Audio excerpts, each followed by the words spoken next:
Hello and welcome to another sociology revision video brought to you by me, Ben, at All Sociology. Today's video is going to be on the topic of crime and deviance, and specifically, we're going to take a look at some of the patterns of crime that exist between different social groups. So we're going to have a look at the relationship that exists between groups like social classes, genders, ethnicities, and age groups, and we're going to see what the link is between those groups and crime, and potentially look at some explanations as to why there might be a link between those groups and the amount of crimes that happen. So, as per usual, you should now be able to see me up in my top right-hand corner on my little perch there, and you should now also be able to see the overview of today's session, which is on the screen there. So I'm going to run through an overview with you, and that's just going to give you some basic ideas about what the patterns of crime are generally, and sort of touch on some issues that might occur with social groups. Then the main part of this episode is going to be looking through issues relating to social class. Then we'll have a look at age. We'll touch on some issues relating to gender,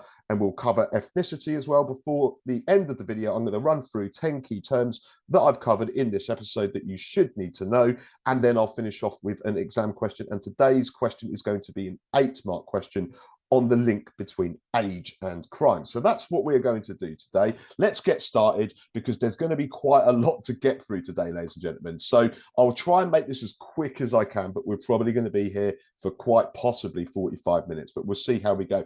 If it is one of those things where you're short on time, just stick this video on 1.25 or 1.5, and hopefully I won't be speaking too quickly for you not to be able to understand me. But let's go through some of the main issues with patterns of crime first of all. So as an overview, what we're looking at here basically is that overall rates of crime have been going down in the last sort of 20 years or so, although there are some offences that have increased in that time. So for instance, certain offences did not exist back in the early 2000s, things like cybercrime or lots of technological crime, but we are also unfortunately seeing a rise in sexual offences and also some violent offences as well. So the overall picture is crime is going down, but there are some uplifts in certain types of crimes as well. Now, if you don't know this already, go back and watch my video. I think it's episode number 19, where I talk about ways we measure crime. There are mainly 3 ways we measure crime, but the 2 big ones you need to be aware of is we look at the amount of crime that happens by observing police official crime statistics. So we can look at that, and we can also understand a little bit about how much crime is happening by doing a victim survey, which we in Britain, or in England and Wales at least, use the crime survey for England and Wales. Now, the thing that I talked a lot about in that video on measuring crime was being aware of the dark figure or the hidden figure of crime. This is any crimes that we do not know about. So when we talk about patterns of crime, we are not 100% absolutely sure that all of these things are going on, because there is this issue of dark figure of crime, that crimes that we just don't know about. And we think it's about 40% of all crimes that happen are part of this hidden figure of crime. So that's a bit of an overview. Let's go into some of the key issues that I'm just going to touch on these, because I'll go through these in a lot more detail as we go through the video. So by social groups, what we're talking about is different ways we can split or differentiate groups, like for instance, by social class, gender, ethnicity, or age. With working class people do tend to commit at least more visible crime than middle class people. So poorer people tend to commit more crime. Well, there might be reasons as to why we see it that way. Maybe that's not necessarily the case.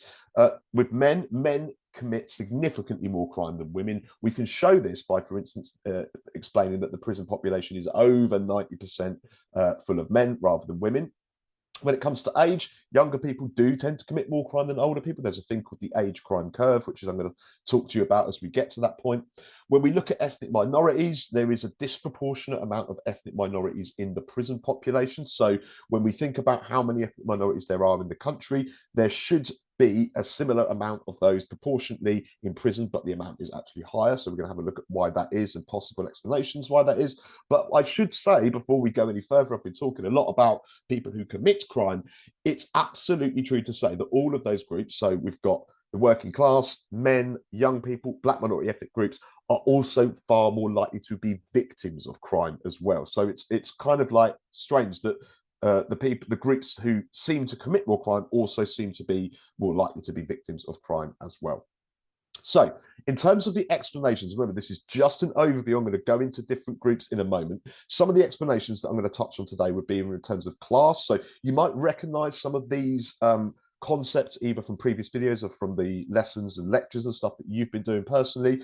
What we look at here fundamentally is the issues of poverty and deprivation. We also look at the role in which jobs play in the ability for people to commit certain crimes. And I'm also going to talk to you a bit about some theory links. There are massive links between theories of crime, which I covered in my previous video, episode 20, and different ways in which we see class represented in crime statistics. When it comes to age, we've got this thing called the age crime curve. I'll talk to you a little bit about that, but some of the explanations as to why younger people seem to commit more crime might be due to labeling or stereotypes or subcultures, but also things like peer pressure and a lack of social control. When it comes to gender, there are some interesting arguments. I covered a couple of these in my last video when I looked at theories of crime and I looked at the feminist arguments. So things like gender socialization, how girls and boys are brought up, gender roles, the kind of roles of the jobs that people do in society, and as well as social control. They're all things that I talked about in that previous video. But I'm also going to touch today on something called the chivalry thesis, which suggests that women don't necessarily commit less crime, they're just better at getting away with it. And when it comes to ethnicity, I'm going to touch on the issues of racism, institutional racism, stereotypes, and scapegoats. So there should be, in that list there of stuff, there should be some things that you recognize, possibly from the Strat Diff module, possibly from things we've looked at in previous videos as well. So we're going to touch here on class and crime. And I think the key things to know for you guys, I'm going to cover off sort of like 4 or 5 bullets that are like important to get your head around the issue or the relationship between class and crime. As I've mentioned already, not only are working class more likely to commit crimes, they're also more likely to be victims of crimes. So what kind of crimes are we talking about with the working class? Now, these are very typical, stereotypical, if you will, but we're looking at crimes that are fundamentally often described as street crimes. So it might be things like theft or burglary or shoplifting or mugging or assault, anything that kind of happens out in the street, as it were. When we talk about typical middle class crimes, we're not looking at those type of things. We're more talking about crimes that might be considered to be white collar crimes that involve a certain level of intellect, a certain level of money, a certain level of expertise, and perhaps access to equipment that working class people won't have as well. When it comes to committing crime through your job, this is what we call occupational crime. There are basically three types of occupational crime. We talk about blue collar crime as being working class crime, called blue collar because if you think about like a mechanic, which is a plumber, a very traditional, stereotypical working class job, these people wear blue overalls, so we call it blue collar crime. For middle class crime, we talk about this as being white collar crime, generally speaking, because of the white shirts and ties that middle class people wear in office environments. But then we've also got corporate crime. Corporate crime is different. Corporate crime is where businesses commit crime for the benefit of the business. So blue collar and white collar crime, an individual commits crime for their own benefit. Corporate crime is very much a business committing crime for the benefit of that business, for instance, increasing its profits or inflating its share prices, those kind of things. So some of the key things we're going to look at today are really about how do we explain like why working class people commit more crime than middle class people. Really, we're going to look here at the issue of lack of opportunities. So for instance, talking about why perhaps you don't have a good educational experience, therefore you don't have any qualifications, that cuts you off from doing certain jobs, which means that in order to get that money or that status that you want, you've got to go through illegitimate means. But to be honest with you guys, how do we explain class and crime? If you get a question on this, the best way for me is through talking about theories. So if you don't know your theories, go back and watch the previous video, episode 20, where I talk all about different sociological theories and their views on crime. I'm just going to cover off a few ways that you can link in theories to explain why working class commit more crime than middle class people. Now, the obvious example here is, if we're talking about class, is to go down that Marxist route of talking about William Chambliss's differential enforcement of the law. This is the idea basically that the police focus their efforts on working class crime rather than middle class crime. And as a result, working class people get caught for crime more than middle class people. We could also look at the role of the new right, and the new right fundamentally focus on street crime, which, as I mentioned already, tends to be the crimes committed by working class people. If we take the arguments of somebody like Charles Murray, who's your key sociologist for the new right, he would argue that crime occurs because basically people are poor. Why are people poor? Because they live in the underclass. The underclass is a group of people who claim benefits, they don't work for their living, and as a result, this means those people are living on quite low incomes, but we all still want the things that that everybody's got. And as a result, this leads to crime because people want the things that they can't afford. They live in a culture of poverty, but they still want the iPhone 13s and they want the best trainers, they want the best cars, etc., etc. So there's a couple of links there that very much refer to, certainly with Marxism, the working class, and with the new right, the underclass. When we looked at subcultural theory, we can think here about the work of Albert Cohen. Also, remember that most subcultures, although not all of them, tend to be working class. Cohen uses the examples of status frustration and deprivation to explain why young working class men, particularly in subcultures, commit crimes because they can't get their status through other ways. So they invert social norms to try and gain status amongst their subcultural group. When we considered interactionism and labeling theory, we've got somebody like Howard Becker, who would arguably say that the working class are more likely to be labeled as criminal and therefore likely to be labeled as having a master status as a criminal and therefore enter into a life of a criminal career or a deviant career. And then also, as well, it seems bizarre, but Merton from Functionalism, we looked at strain theory in the previous episode. You could definitely argue, I mean, it's a weaker argument, but you could certainly argue that working class people are more likely to be under greater strain. And as a result, we'd be more likely to adopt one of those illegitimate means to making their goals. So whether that's innovation or retreatism or rebellion as well. So there's a bit about social class and crime. So if you get a question on this, if it was me, I'd go down the theory route and explain that through Marxism, possibly for the new right, or any of those other theories. You can also talk about lack of opportunities, but I do worry that you would be almost like going down a bit of a dead end there as well. And if you needed two things to explain, your theories are going to be the one for you. So I'm just going to take a moment here while you have a quick look at the age crime curve. So on the screen now, I've got a diagram, and it says age and crime. Why do young people commit more crime? And you can see there, we've got the age is of people along the bottom. Don't worry too much about the gender, so the blue and the orange, don't worry about that. But look at the age and look at how frequently people between, I suppose, the ages of about 15, 16 and people of about late 20s commit crime. The level of crime is very much, if you just see my mouse here, focused in this age group here of kind of late teenagers and up to late 20s. So that's something we call the age crime curve. It's where we see there being most crime committed by the youngest in society. So we're going to get rid of that for a moment. I'm just going to talk about it a little bit. Young people are more likely to commit crime, but also they're more likely to be victims of crime than older people. And often when we think about like who tends to be victims, we have an idea in our head of a typical victim being someone who's older, perhaps not as strong as other people. That's not actually the case. The typical victims are younger people. We've looked at the age crime curve there. That's the sort of thing you want to be talking about if you get a question on age. There is a clear relationship between age and the amount of crime that happens. And I'll just give you some statistics to back that up. So we can talk about there being, a disproportionate amount of crime committed by young people. So if we look at the population statistics, like you wouldn't need to go into this much detail if you got asked this question, but I'm just going to tell you so you know it.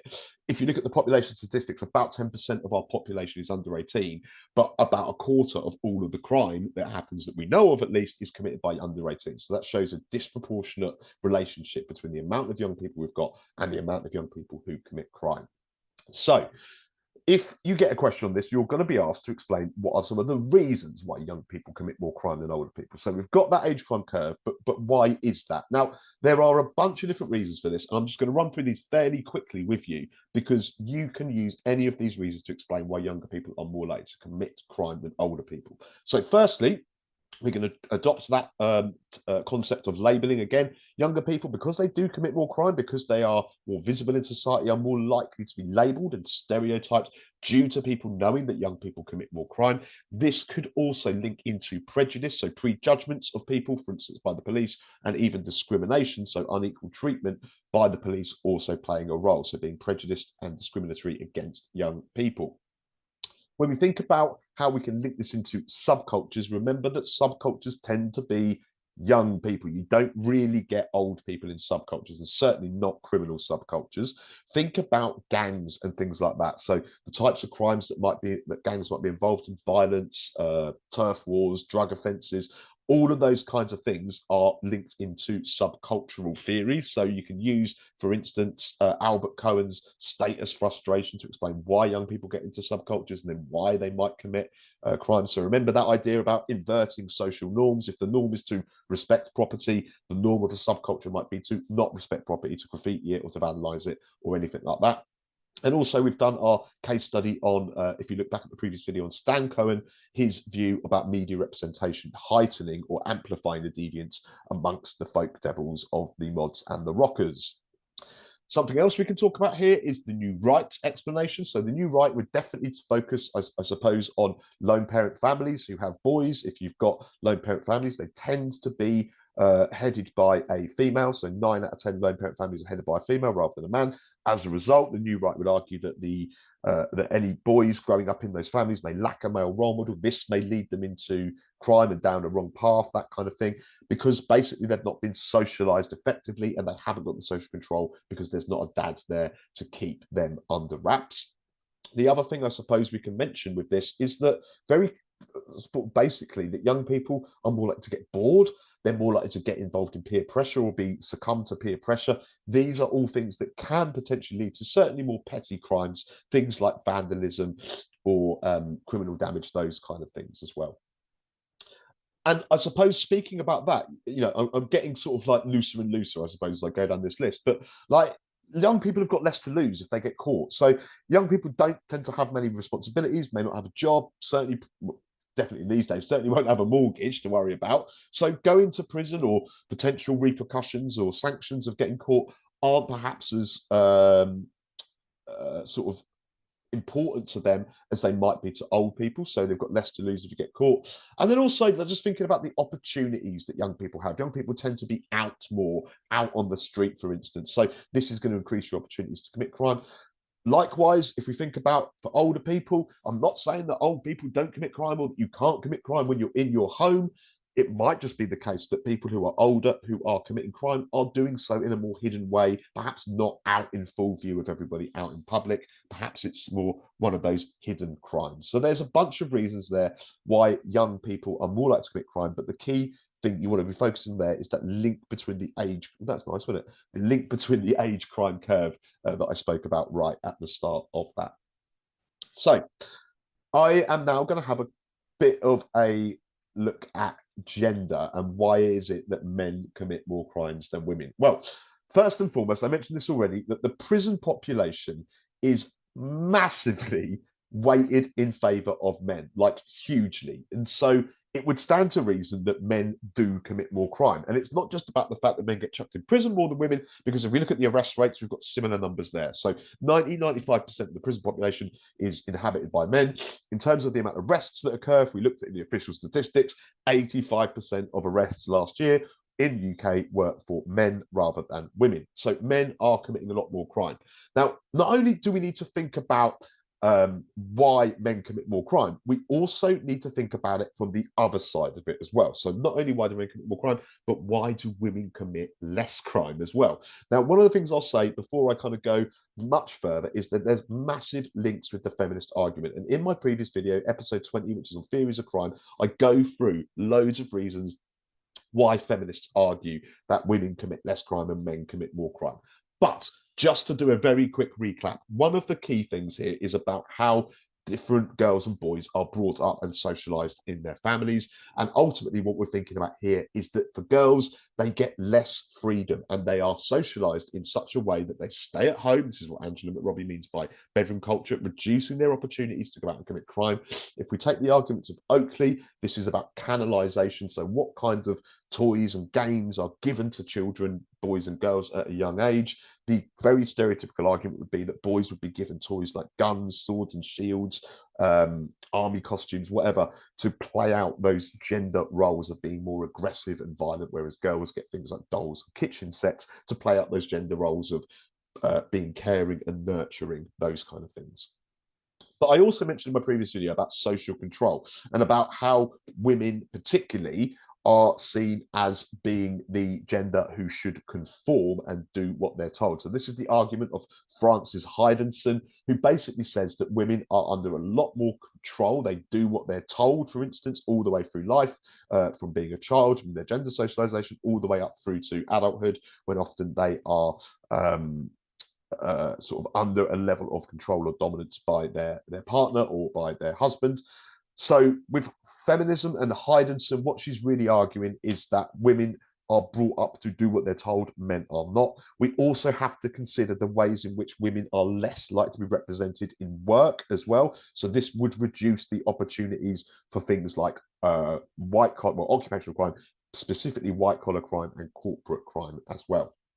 Now, one of the things I didn't speak about in my previous video, because it's not really a feminist argument, but it is definitely something we can link into gender, is Otto Pollack's chivalry thesis. So Pollack's argument basically is not that women commit less crime necessarily, it's just that they are better at getting away with the crimes that they commit. So the chivalry is the idea that men should be very respectful and polite to women, and they should put women before themselves. So what Pollack is suggesting is that the criminal justice system, which is mainly made up of men, certainly more men in the criminal justice system than women, through things like the police, the courts, the penal system, they go more leniently on women because they feel that women should be treated almost as like damsels in distress, and that if they committed a crime, it wasn't their fault, it was possibly for some other reason. So Pollack's idea is basically that women don't commit less crime, it's that they're better at getting away with it. They're sneakier and they're better at the criminal justice system going more leniently on them. Now, the other example to sort of counter that is this thing called the demonization of women, where when women are convicted of crimes, they are treated far more harshly because society doesn't expect women to commit crimes. So when there's a female murderer, for instance, so you think of people like Myra Hindley, they were treated very, very harshly because society couldn't quite get their head around the fact that women could do such heinous crimes. So there's some explanations there. Now, before I move on, I am going to make a link between gender and poverty. And I did this in my episode on theory, and it's important to mention it again today, that women are more likely to live in poverty than men, and this could lead women to commit more crimes. So a couple of reasons for this, the gender pay gap, so women get paid on average 15% less than men for doing the same job, but also because 9 out of 10 lone parents tend to be female, that means that women are more likely to have more than one mouth to feed than men. As a result, they're going to need to buy more stuff, and if you don't have the funds for that, you may need to turn to crime in order to do that. Now, the person you want to be aware of with this argument is somebody called Pat Carlin. Pat Carlin talks about women in poverty committing crimes because they are powerless. These are crimes of the powerless. They have no other way to, for instance, get the things that they need to live, for instance, whether they're nappies or food or whatever. And so as a result, women turn to crime like shoplifting in order to fill that gap. So if they need nappies for their kids or formula for their kids and they can't afford it because these things are expensive, the likelihood is that women will go out and commit crime, for instance, shoplifting, as a way to meet that gap. And this is what Carlin refers to as women in poverty committing crimes of the powerless as well. And remember that for shoplifting, this is one of the only crimes where women are more likely to be convicted or arrested for that crime than men. So there we go. There's a little bit about gender. Let's crack on and have a look at ethnicity. But before I do this, I am just going to have a sip of coffee. You might notice as well, my nose is running incredibly because I have this horrific cold at the moment. So just bear with me a minute. Ethnicity and crime. Okay, so when we're talking about ethnicity and crime, what we need to be aware of is that there are, again, some links between ethnic minorities and crime. And ethnic minorities are statistically more likely to be involved in crime, both as perpetrators and as victims, at least according to the statistics that we know of. Now, before we go into the factors that are specific to ethnic minorities, I wanted to mention this, and I've said this before in a previous video, and this is a really, really important point.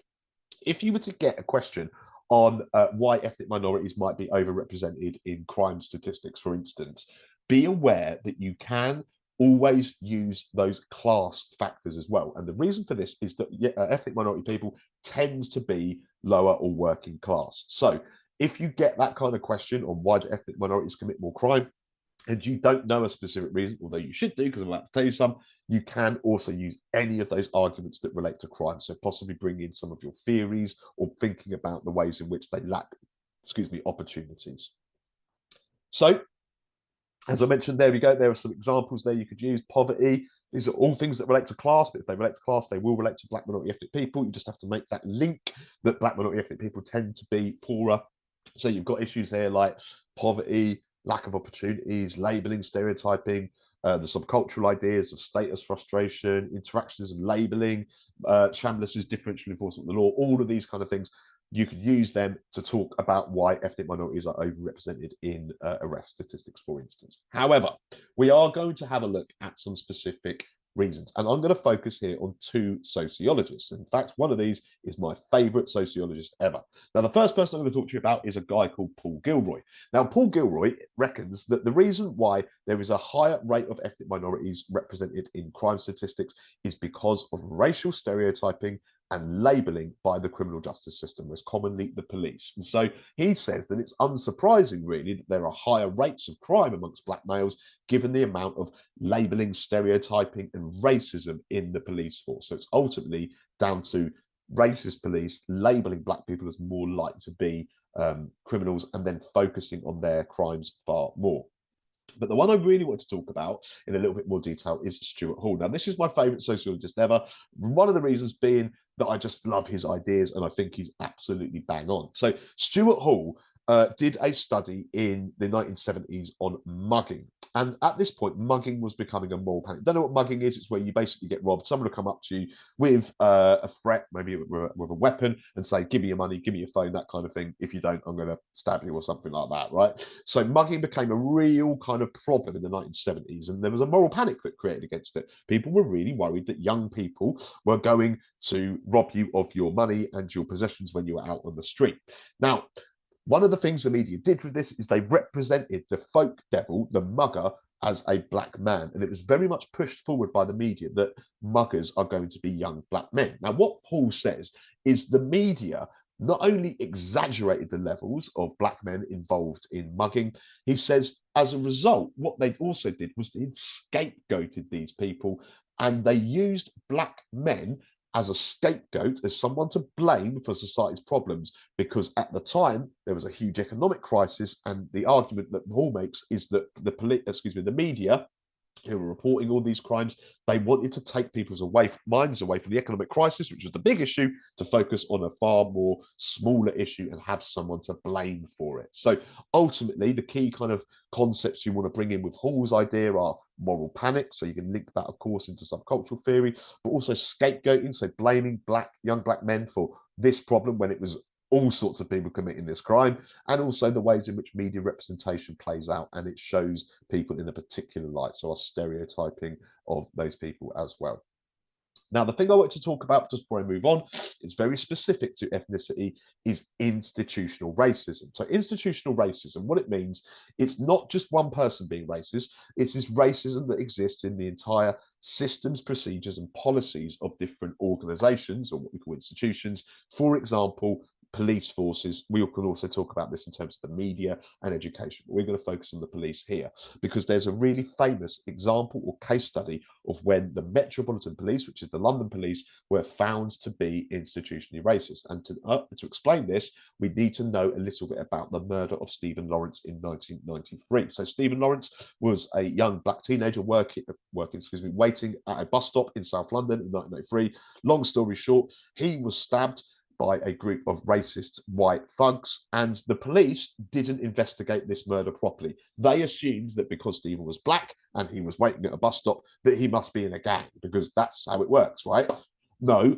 As a result, the police were found to delay their investigations. They didn't actually catch the people who did this crime for many, many, many years later. And eventually, there was a public inquiry put into the handling of this murder, which was called the Macpherson Report. And the Macpherson Report ultimately found that the Metropolitan Police, in their handling of that case, had been institutionally racist. And as a result of that, we now know that institutional racism is a reason that we can use to show, for instance, why the police do not follow up cases that involve black minority ethnic people, or, for instance, they misrepresent the amount of Black minority ethnic people in crime and crime statistics.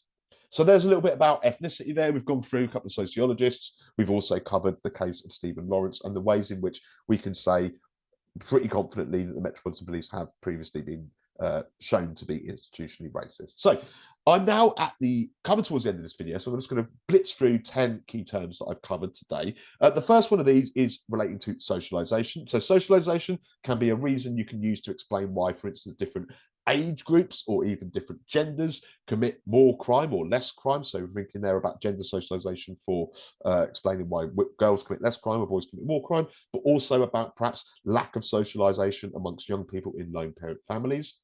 When it comes to social control, a similar kind of vibe with this as well. So we're thinking again about the arguments of people in relation to gender. So people like Frances Hydenson, who talks about females have been brought up to conform. But we can also again think about perhaps the lack of social control on young people, particularly in those lone parent families, according to people like Charles Murray.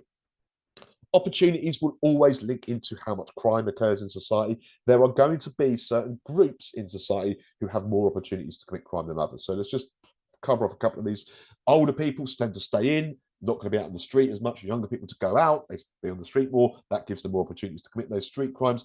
Boys have less social control than girls. This gives them more opportunities to commit crime, but also thinking about the opportunities that you might get in terms of work as well. So if you work, that will present opportunities to commit crime on a occupational level. Status frustration is a term fundamentally associated with subcultural theory, so Albert Cohen. We're here talking about reasons perhaps why different age groups or class groups might feel that they lack the status that they should have in society. And as a result of this, they get frustrated and turn to crime in order to try and get that status that they want. I mentioned earlier with opportunities, this can link into occupational crime. Don't forget, there are really occupational crimes means crimes that you commit while at work. There's really kind of three kinds. We've got blue collar crime, which is working class crime committed at work for the benefit of the individual. We have got white collar crime, that's middle class crime committed at work for the benefit of the individual. And then we've got corporate crime as well, which is crimes committed by businesses or workplaces for the benefit of that business or that workplace as well. When it comes to age, we looked at the age crime curve. We saw that there was a real big correlation between someone's age and the likelihood of committing crime. So particularly we're looking, I suppose, very roughly from around about mid-teenage years, so 15, 16, all the way through to late 20s is when you're most likely to commit crime. We looked at one of the reasons for that being that young people tend to be more likely to be in subcultures, but also don't forget the fact that subcultures tend to be young, male, working class as well. So you may have heard my mobile phone just go off then. I'm just going to turn that off. That shouldn't have happened. Never mind. It's never happened before, but it did today. See, I do have friends. Subcultures, so yeah, so they can tie into age, class, or gender. Patriarchy, you're only really looking at feminism for this, or the relationship between why men commit more crime or women commit less crime. Some people argue that the criminal justice system is patriarchal. Other people would argue that women are better at getting away with crime, so that's Pollack's chivalry thesis. But I also mentioned the ways, for instance, that when women are found guilty of certain crimes, often they're treated particularly badly. We call this the demonization of women. And then finishing off there with a couple of concepts relating to ethnicity. So I covered off what institutional racism is for you. I applied that to the Metropolitan Police. We talked briefly about the case of Stephen Lawrence and how, as a result of the handling of that case, the Metropolitan Police were found guilty of institutional racism by the Macpherson report. And the final thing to mention is scapegoating. So this is a concept we most associate with ethnicity, although you could probably apply this into class, gender and age as well, but certainly with scapegoating and ethnicity, this is a concept used by Stuart Hall to describe the way in which young black males were treated as a result of being represented as the folk devil of the muggers. Black men were scapegoated and blamed for this problem, even though it wasn't just then. And one of the reasons for this was because it was to distract from other things that were going on in Britain in the 1970s. So there we go. We're nearly done. I'm just going to run through a word on the exams with you. I'm going to go through a kind of a common exam question. So I'm going to need a sip of coffee for this one. This is one of those points here whereby if you take the EduCast GCSE, this is absolutely crystal clearly relevant for you. If you don't, if you take AQA or something else, Don't worry too much about it, but you might want to see how you answer this type of question because it might relate fairly similarly to what you do in your course. But just to say, the crime module or the crime topic in paper 2, it is going to crop up in section 6 out of the 7 sections you've got. It's made up of 30 marks, so it's quite a significant topic to write in this part of the exam paper. In the crime section, when you take Educast GCSE, you're only going to get 4 questions. One's going to be a 2 marker, one's going to be a 5 marker, one's going to be an 8 marker, one's going to be a 15 marker. And the one I'm going to cover off to you guys today is an 8 mark question, which is explain how age and crime are linked, 8 marks. Now, at this point, I'm just going to leave you for a moment to think about what could you say to answer that question based on what I've been banging on about in today's video and what you might know otherwise. So take a moment to think about how you do that. I'm going to cover off how you do the structure of this to get yourselves 8 out of 8. Effectively, this is a 2-paragraph essay. You don't need an introduction. You don't need a conclusion. You don't need any criticisms or evaluation.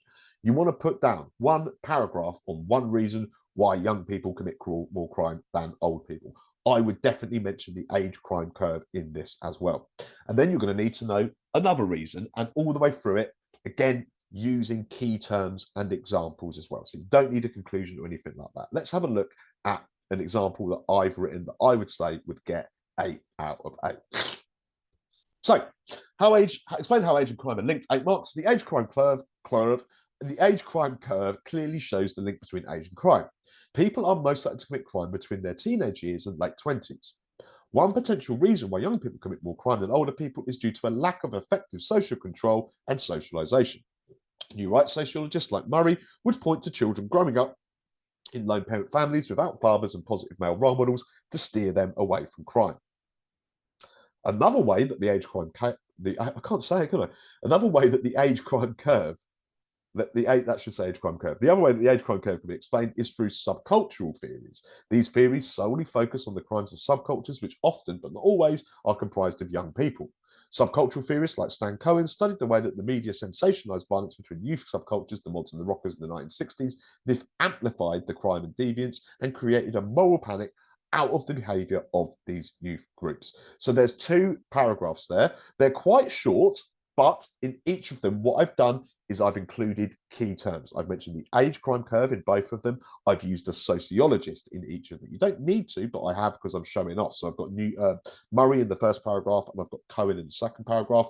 For each of them, I've used an example and I've clearly explained why that thing links to age as well as them committing more crime. So I would give myself 8 out of 8. I mean, I would because I'm marking it. But no, seriously, that is an 8 out of 8 answer. It's 2 paragraphs, no intro, no conclusion. You don't need evaluation. You just need to get your key terms. You need to get your examples. If you can, get a sociologist in there to explain it.